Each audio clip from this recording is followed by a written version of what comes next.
अब आप ये देखिए कि मुझे कभी कभी लगता है कि जो फुटबॉल फाइनल होता है, लाखों लोग होते हैं, फिर वो टीवी कवर करती, करोड़ों लोग, अगर उसमें खुदा की एक बूमिंग आवाज आ जाती, मैं गॉड हूं, तो सारे लोग अभी सुन लेते और टीवी पे भी सुन लेते, किस्सा खत्म होता।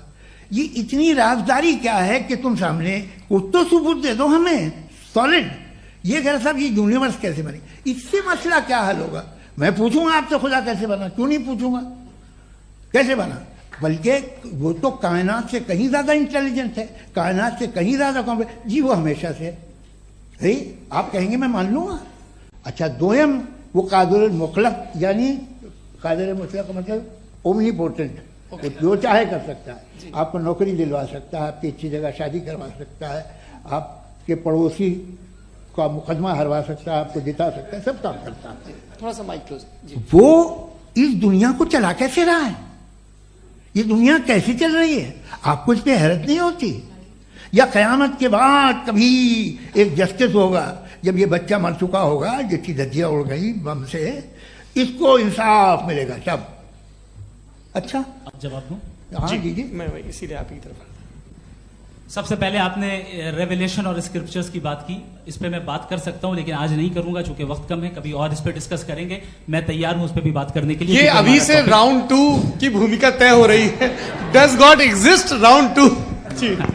चूंकि आज गॉड के एग्जिस्टेंस पे बात है तो मैं उसी के रिलेटेड जो है आपके सवालात को एंटरटेन भी करूंगा और मैं भी पूछूंगा। आपने कहा कि आपने साबित ही नहीं किया, जबकि आर्ग्यूमेंट ऑफ कॉन्टिजेंसी बुनियादी आर्ग्यूमेंट है। आप मुझे कॉन्टिजेंसी का मतलब बताइए, आपका मतलब क्या है कॉन्टिजेंसी?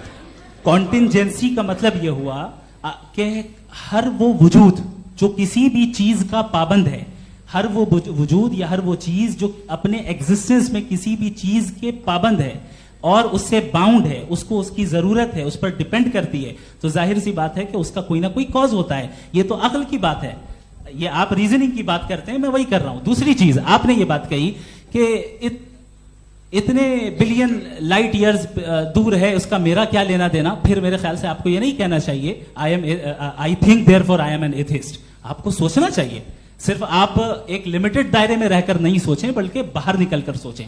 आपने तीसरा सवाल किया, आपने 2-3 सवाल एक साथ। ऐसी बातें ना कीजिए, कुछ लोगों को इतराज हो जाएगा आप पे कि आप कुछ भी सोचिए, ये इजाजत आपको है नहीं, मुझे है।